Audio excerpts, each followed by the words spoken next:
Tout pour investir, le déchiffrage. Gustave Sanden de Colbert qui s'installe. Bonjour et merci d'être là, ainsi que Mathias Bacchino de Trade Republic. Bonjour. Bonjour. J'en parlais en début de... Non, déjà, on ne dit pas ouais, on dit oui. Ma maman va me disputer. On en a parlé là en début d'émission. On a l'impression qu'on nage en pleine ambivalence et en pleine schizophrénie de la part de la sphère économique française. Je me souviens qu'on avait débuté la semaine dernière avec Cap PME, où on avait des discours absolument véhéments des responsables et des patrons français disant « c'est quoi ce pays où on considère l'entreprise comme un ennemi ? On est nul, de toute manière on va vers la déflation, on est fichu, machin ». Enfin, il y avait un discours mais d'un déprimant au possible. On a même la Banque de France qui en a rajouté une couche quand même cette semaine en disant qu'elle allait réviser ses perspectives de croissance. De toute manière, on a une croissance négative sur le trimestre qui vient de s'écouler. On a une inflation qui s'est bien calée, donc le mot stagflation revient à fond. Et ce matin, SoftBank, Amazon, Schneider Electric, ça y est, on a rechaussé les lunettes roses. À nouveau, on est les meilleurs et c'est génial et on va prendre parti de l'intelligence artificielle pour booster la croissance. Qu'est-ce qui se passe ? Enfin, faut prendre le moyen terme et il faut arrêter de sortir des discours polarisés, ça va bien. On reste un territoire attractif, certes avec beaucoup de défauts, mais les gens n'ont pas peur de venir investir chez nous. Enfin, je sais pas, 75 milliards d'un coup là par SoftBank, ça reste un très très joli coup. Est-ce qu'il ne faut pas calmer un petit peu les choses et essayer de retrouver une certaine forme de rationalité là-dedans, Gustave ? Je pense qu'un État, c'est un peu comme une entreprise. C'est-à-dire qu'il y a un actif, un passif, et il y a aussi du produit, du résultat. Et nous, on crée beaucoup de charges financières. On a un passif qui est un petit peu hors de contrôle. C'est notre dette. Okay. En revanche, on a des sacrés actifs. Oui. Et ça, on n'est pas les seuls à l'identifier. Et ces investisseurs qui investissent sur la France, ils n'investissent pas sur le passif et la gestion du passif, clairement pas, mais ils investissent sur les actifs. Et parmi les actifs stratégiques qu'on a, et l'avance structurelle qu'on a pris par rapport à des voisins européens et même la plupart des pays de l'OCDE, il y a évidemment cette indépendance énergétique, en tout cas sur le plan électrique, qui est clairement ici l'argument qui capte les 70-80% de tous les effets d'annonce qu'on entend. Je crois qu'on est autour, là pour l'instant, le chiffre c'est 87 milliards d'euros investis. Pour rappel, au premier Choose France, on était à 2 milliards en 2018. Donc il y a quand même une évolution assez intéressante. Et je me suis amusé à regarder 2024. On a plus 600% par rapport à 2024. C'était il n'y a pas si longtemps. Donc il y a l'effet effectivement inflaté que produit l'IA un peu partout. Et on en parle suffisamment pour ne pas avoir à le recommander. Mais en tout cas, on voit que cet actif énergétique et l'attractivité du territoire aussi, parce qu'on n'est pas un pays avec un climat tempéré qui permet aussi l'installation de ces équipements, fait qu'on est aussi en train de capter ce type de flux. Donc voilà, pour conclure, on a un actif qui est quand même séduisant, qui vient compenser notre passif. Mathias, en plus, il y a un truc qui est intéressant, c'est vrai que j'en ai pas parlé, mais SoftBank annonce cette décision massive d'investissement en France, le jour même où le fonds d'investissement en technologie japonais devient la première CAFI de la bourse de Tokyo. Bon, il y a une concomitance assez rigolote, mais au-delà de ça, c'est vrai que on a des décisions d'investissement qui sont nécessairement archi-concentrées, je dirais comme l'économie du moment, c'est-à-dire que la croissance, elle est du côté de l'IA. Mais tant mieux, on engrange, on a un tissu de production énergétique qui est attrayant, qui est décarboné, qui est pas trop cher. Et ça reste évidemment, et Gustave l'a dit, l'argument numéro 1. Voilà, au milieu du pessimisme de la semaine dernière et de l'euphorie de ce matin, encore une fois, il y a un moyen terme qui est pas si mauvais et qui est plutôt attrayant même. On peut être dans une approche réaliste entre l'optimisme et le pessimisme. Et je suis désolé Antoine, je vais probablement un peu casser l'ambiance. Ok, super. Mais les annonces de ce matin sont in fine une très mauvaise nouvelle. Puisque vous avez quasiment 100 milliards, si je ne dis pas de bêtises, d'euros pour l'instant, oui, on est investis dans des infrastructures qui sont en France parce que la France a des atouts énormes, mais c'est investi par qui ? Par des fonds étrangers. Donc, qui va récupérer le rendement de ces investissements ? Qui va récupérer le profit généré par ces infrastructures ? C'est des fonds étrangers. Donc, je me rappelle, j'ai été très marqué il y a 2 semaines par l'audition d'Arthur Mensch à l'Assemblée nationale. Ouais. Et c'est très bien qu'effectivement la France ait des atouts énormes pour prendre une forme de leadership dans l'intelligence artificielle en Europe. C'est tellement dommage que ce ne soient pas des fonds français qui investissent là-dedans. Alors, comment on peut se réjouir du fait que d'autres pays viennent littéralement récupérer de la croissance en France? C'est de la croissance qui ne va pas alimenter l'économie française, tout simplement. Non, mais ça, je suis d'accord. Mais voilà, regardez, par exemple, il y a le Fonds Ardian, il y a Foxconn, il y a pas mal d'établissements publics qui vont être au soutien. Et puis, d'une manière ou d'une autre, cette croissance, on va la récupérer. Les data centers, c'est Schneider Electric qui va s'en occuper, Legrand, etc. Il y a tout un tissu qui va bosser autour, quand même. Mais pas récupérer le rendement in fine de cet investissement, qui est fait, quand même, on ne peut pas comparer les 75 milliards de SoftBank à ce qui est fait par les fonds français et européens, malheureusement. Non, bien sûr que non. C'est beaucoup plus faible. Donc, l'Europe a besoin, je le dis depuis 3 ans sur cette antenne, d'une union de l'épargne et de l'investissement en Europe. Et des marchés de capitaux. A besoin d'un marché de capital, des marchés de capitaux unifiés et beaucoup plus puissants. Et ça reconnecte avec une autre information intéressante, qui est celle de Rexecode, qui a publié une étude nous expliquant que l'allocation de l'épargne des Français était très mauvaise et ne rapportait pas suffisamment aux Français, entre autres parce que c'est pas suffisamment investi. Et je suis tombé sur une information que peut-être vous n'avez pas, messieurs, qui est qu'en France, en 97, on avait voté des fonds de pension par capitalisation dans notre pays. Ça a été annulé par la dissolution faite par Jacques Chirac et Dominique de Villepin. Et le gouvernement Jospin a ensuite annulé cette loi qui était la loi Thomas. Ouais. Si ces fonds avaient été mis en place, aujourd'hui, ils auraient 1500 milliards de capitaux dans les fonds de pension français. Et là, on pourrait investir. Voilà. Donc, oui, c'est une bonne chose que la France soit un territoire attractif. C'est normal. On a des qualités et des atouts, des actifs, comme tu disais, très, très, très forts. Mais on est comme, je sais pas moi, celui qui court un marathon avec une main dans le dos, un pied dans un sac et un bandeau sur les yeux, quoi. Donc, on continue, malheureusement, d'augmenter encore la semaine dernière les impôts sur les entreprises françaises, sur les salaires payés par les entreprises françaises. Et là, on s'aperçoit qu'il y a 4 milliards de trous supplémentaires dans le déficit de la Sécu, que la France était en récession technique sur le premier trimestre 2026 et que le pouvoir d'achat va baisser. Donc, moi, je trouve intéressant cette période parce qu'elle permet de révéler au grand public et au grand jour les fragilités du système économique français, alors qu'on s'approche d'un grand débat national pendant 1 an avec l'élection présidentielle à venir. Donc, essayons de regarder la réalité économique de la France en face pour pouvoir discuter ensemble des solutions pendant la campagne. Ouais, complètement. L'autre événement du week-end, le PSG qui gagne la Champions League. Gustave, vous avez relevé quelques petits chiffres quand même. On est les rois du monde et pourtant, là aussi, on n'est pas encore parmi les top guns du football européen en termes de puissance économique. Il reste encore à faire. C'était dur d'échapper effectivement à la nouvelle. C'était une très bonne nouvelle économique pour le PSG, peut-être un peu moins bonne pour la mairie de Paris. Oui. Voilà.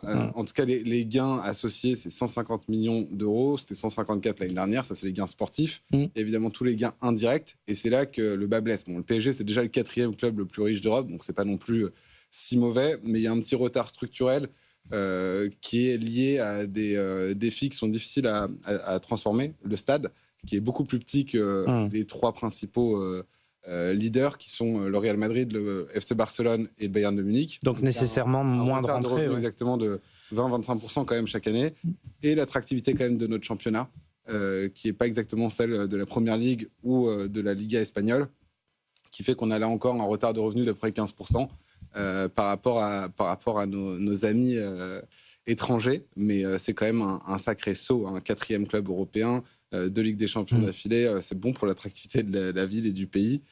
Malgré effectivement les petits excès qu'on a pu apercevoir. Oui, mais d'autant qu'il y a un effet aspirateur. C'est vrai, ce problème de niveau effectivement de notre championnat. Enfin, je veux dire, on a quand même un ballon d'or qui sort d'une petite équipe de première division. Je parle comme un daron, qui vient du Havre et tout. Il y a un effet ruissellement quand même. À un moment donné, le championnat s'améliore en qualité et va s'améliorer économiquement parce que voilà, il y a cet effet. Une locomotive comme l'Allemagne a sa locomotive historique qui est le Bayern de Munich. Ouais. Maintenant, ce qui serait bien, c'est qu'effectivement le ruissellement se fasse et que on arrive aussi, typiquement, la mairie de Paris avait bloqué un rachat du Parc des Princes, dont on peut discuter. Mais en tout cas, il y avait des intentions de capitaux privés, étrangers certes, mais pour venir effectivement transformer le Parc des Princes, moderniser, améliorer ses revenus. Et là encore, on voit que sur des micro-exemples symboliques comme celui-ci, on n'est pas forcément une politique qui est en phase avec ces projets-là. Mathias, un commentaire ? On peut aussi rappeler que l'Union Bordeaux-Bègles en rugby vient de gagner 2 ans de suite la Champions League de rugby européenne, ce qui met la France pour les sports collectifs vraiment sur le toit de l'Europe. Ouais. C'est la preuve qu'on est capable de faire quand même des belles choses aussi collectivement, puisque le championnat, pour le coup, national de rugby est l'un des plus performants du monde, sinon le plus performant du monde, et il se développe aussi économiquement, donc c'est une bonne chose. On peut espérer que le basket prenne le relais, entre autres grâce à l'apport d'image de Victor Wembanyama, qui est en train d'amener les Spurs en finale de la NBA. Donc c'est intéressant de voir que une pratique qui est positive pour la cohésion sociale, positive pour le tissu économique aussi dans les territoires, parce que les clubs de sport dans les territoires sont parfois importants. Bien sûr, on n'oublie pas, Bègles d'ailleurs, c'est pas un des plus gros budgets du top 14, loin de là. Pas forcément, non, il est quand même devenu important au fil des années, mais c'est pas forcément le plus gros non plus, ils ont une équipe absolument magistrale, quoi. C'est exceptionnel. Ils ont un ailier de feu. Non, c'est vraiment une très très belle équipe, effectivement. Et non, mais ça, on peut s'en féliciter. Il faut qu'on dise un mot de SpaceX, parce que là, c'est vrai que ça a été la semaine du grand n'importe quoi, la semaine passée, avec des chiffres de valorisation. Elon Musk qui revoit un petit peu ses ambitions à la baisse. Bon, on voit ce qu'il cherche à faire, essayer de bien réussir son introduction. Une introduction dont finalement tous les analystes et toutes les grandes voix de Wall Street, après avoir badé, là aussi, une certaine forme d'ambivalence, en disant ça va être le Top Gun des introductions en bourse, on va être partout. Mais ils disent, mais c'est ça qui va être introduit en bourse, va pas y avoir de droit de vote. Est-ce que ça va pas, en fait, introduire plus de déséquilibre qu'autre chose ? Parce que tout l'argent qui doit être mis dans l'introduction en bourse, il faut bien qu'il vienne de quelque part.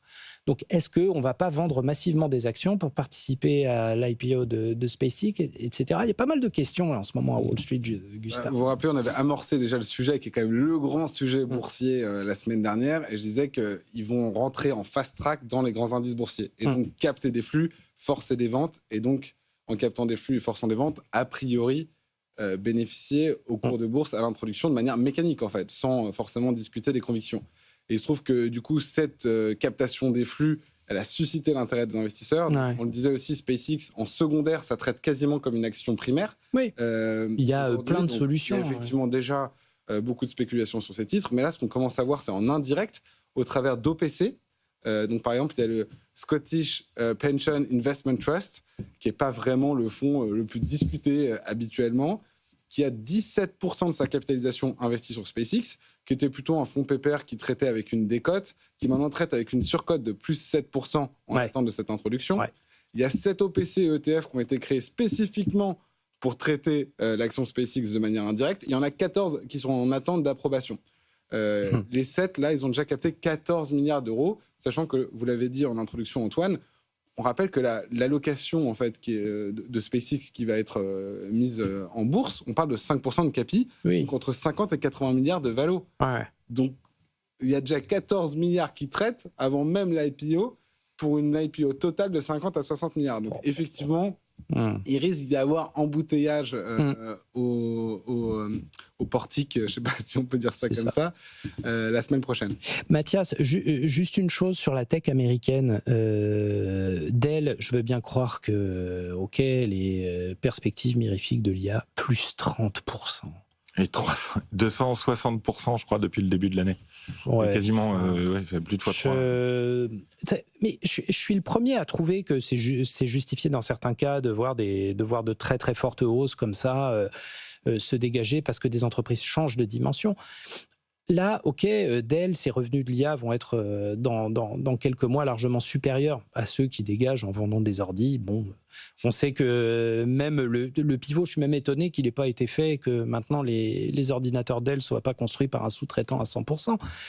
Mais est-ce que c'est bien révélateur de quelque chose de précis ou est-ce que c'est encore une fois cette sorte d'accélération vers l'inconnu ? On met plus 30 parce que plus 30 parce que l'IA. Micron aussi, c'était totalement dingue. Ouais, Sky Enix aussi. Bien sûr. Donc, alors la mémoire, l'enjeu... il y a l'effet rareté, on est d'accord. Ouais. Dell, là, je sais pas. L'enjeu fondamental, c'est la durabilité de tels revenus. C'est-à-dire qu'une fois qu'on a investi quelques centaines de milliards de dollars dans des capacités de calcul, qu'elles ont été construites, qu'est-ce qui se passe ? Quel est le taux de renouvellement des infrastructures dans la durée ? À quelle vitesse il faut maintenir ces investissements et donc pour ces entreprises-là le chiffre d'affaires ? Est-ce qu'il est possible de maintenir une trajectoire de croissance de 750% des revenus ? Probablement pas. Donc le gros enjeu, ça va être la diversification du business model de ces entreprises en termes de sources de revenus et bien sûr la durabilité. Parce que si on se projette dans un an et qu'on compare les chiffres d'affaires trimestriels de dans un an à ceux actuels, il est quand même très possible qu'ils soient à ce moment-là plus faibles si les infrastructures ont été faites. Ouais. Donc c'est cette mécanique du flux de revenus et la durée pendant laquelle il peut être maintenu qui va être déterminante pour la valorisation de ces entreprises. Est-ce que c'est higher for longer, un petit peu comme pour les taux, comme vrai. pour le pétrole. C'est vrai, ouais, c'est un peu okay. ça. Je dois dire que on est sans doute nombreux à être surpris par la capacité de Nvidia, par exemple, à maintenir des revenus trimestre après trimestre extrêmement élevés. De même pour Google. C'est moins le cas pour Meta, par exemple. Ouais. C'est plus inquiétant chez Oracle. Donc, très probablement que les trimestres qui viennent et les résultats des trimestres qui viennent vont faire une sorte de tri entre les entreprises qui auront bien géré cette vague d'hypercroissance gigantesque et celles qui se sont probablement trop excitées sur ces chiffres d'affaires et qui n'auront pas été capables de déployer les logiques business pour maintenir ces revenus.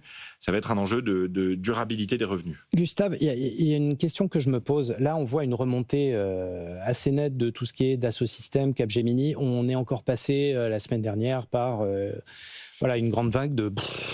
Parce que je ne sais pas qui, Claude ou un autre, avait annoncé un nouveau modèle d'IA. Donc on s'est dit, on va détruire les logiciels. Comme une espèce de réflexe conditionné. Là, on a un Jensen Huang qui a quand même les mains dans le cambouis, qui sait de quoi il parle, qui est l'architecte de l'IA, qui dit « mais arrêtez avec ça ! On ne va pas détruire d'emplois, on ne va pas détruire d'entreprises. Au contraire, on a besoin des entreprises du logiciel parce que c'est eux qui ont les données, c'est eux qui ont les processus industriels. » Enfin, Claude ne va pas nous inventer ex nihilo l'écoulement des fluides autour d'un Airbus. Il a besoin des données de Dassault Systèmes pour pouvoir opérer. Vous voyez ce que je veux dire ? Et c'est ça qu'il dit, il faut arrêter ce phénomène de destruction. Il l'a déclaré ce week-end. C'était assez intéressant d'ailleurs ce point. Est-ce que vous pensez que justement, on a là, enfin, des preuves qu'il faut arrêter avec cette espèce de... Comment on appelait ça ? L'assassination, l'assassinat de toutes les entreprises de logiciels. Ce qui est sûr, c'est que c'est un peu extrême de présumer qu'effectivement tout va disparaître. C'est présumer que toutes les compétences métiers valent rien, tous les processus métiers valent rien, et qu'effectivement la donnée vaut rien, ce qui serait un peu soudain comme changement de discours. Et effectivement, Claude, c'est un jeune homme avec beaucoup de potentiel. Mais en revanche, si on n'est pas formé, qu'on lui donne pas les bons outils, qu'on lui donne pas les bons process, et qu'il n'a pas de compétences métiers, il faut le skiller, comme on dit dans le jargon de Claude. Si vous n'avez pas de skill à lui transmettre, il va vous faire du Claude. Et ça se voit. Oui, on connaît. Une fois qu'on a fait l'effet waouh, c'est le mimi, c'est le rara, c'est le miracle, on est plus trop ébloui. Et donc, on se rend compte qu'on a bien besoin de ces compétences qu'on a transmises à ces différentes entreprises. Et d'ailleurs, si on regarde plus froidement les résultats, encore une fois, cette année, qu'est-ce qui porte la remontée des marchés financiers ? C'est pas la hype, c'est pas la survalorisation, c'est les résultats. Comme en 2019, comme en 2023, et c'était des années pas trop mauvaises pour les marchés. Quand c'est les résultats qui poussent et que c'est pas les valorisations qui poussent, c'est plutôt une bonne nouvelle. Moi, je m'intéresse beaucoup à la partie emploi et impact sur l'emploi. Oui, parce ça c'est super intéressant. Ça va impacter demain potentiellement le pouvoir d'achat des gens. Donc dans mon rôle d'éducateur financier, je m'y intéresse. Bien sûr. Et j'observe qu'il y a quelques jours, Sam Altman, qui n'est pas très habitué à ça, a dit qu'il s'était trompé. Ce qui, avec l'ego qu'il semble avoir, n'est pas naturel visiblement chez lui. Mais là, il a dit que son intuition l'avait planté. parce que il a eu une hallucination comme il y a. Il y a 2 ans, peut-être. Ouais. Il y a 2 ans, il avait dit que ça allait être effectivement ce qu'on appelle la job apocalypse. Donc, en gros, destruction de la moitié des emplois, chômage de masse, crise sociale, enfin, voilà, avec l'urgence du revenu universel. Et là, il nous a dit que son intuition l'avait planté. Voilà, et que très probablement, en fait, il n'y allait pas y avoir de job apocalypse à cause de l'intelligence artificielle. Alors, est-ce qu'il dit ça pour faire remonter la cote de popularité de OpenAI et la sienne avant une éventuelle introduction en bourse d'OpenAI? Peut-être. Ouais. Néanmoins, c'est pas le premier à le dire récemment. Et j'ai hâte de voir ce que les études qui vont nécessairement sortir dans les mois qui viennent par les grandes institutions financières internationales diront. Parce qu'effectivement, la conviction à ce stade, c'est quand même plutôt une modification des jobs plutôt qu'une suppression. C'est ça. Ouais. D'autant qu'on avait le patron d'Anthropic qui, lui, il y a encore 2 semaines, était archi agressif en termes de toute manière. Les jobs d'entrée de gamme du côté de la tech, c'est terminé, l'IA va tout remplacer. Là, il tend à être démenti quand même par ces 2-3 déclarations. En tout cas, le débat évolue, donc c'est vraiment à suivre de manière très intéressante. Et est-ce que, évidemment, dans les licenciements massifs dont on nous a parlé aux États-Unis récemment, il n'y a pas un peu de bonne excuse de l'IA pour assainir justifier des trucs, la force de travail énorme qui a été recrutée post-Covid? Peut-être. Bon, messieurs, merci infiniment. Déchiffrage absolument passionnant. Mathias Bacchino, Trade Republic, Gustave Sanden de Colbert. Merci d'avoir été avec nous pour déchiffrer cette actualité encore une fois passionnante.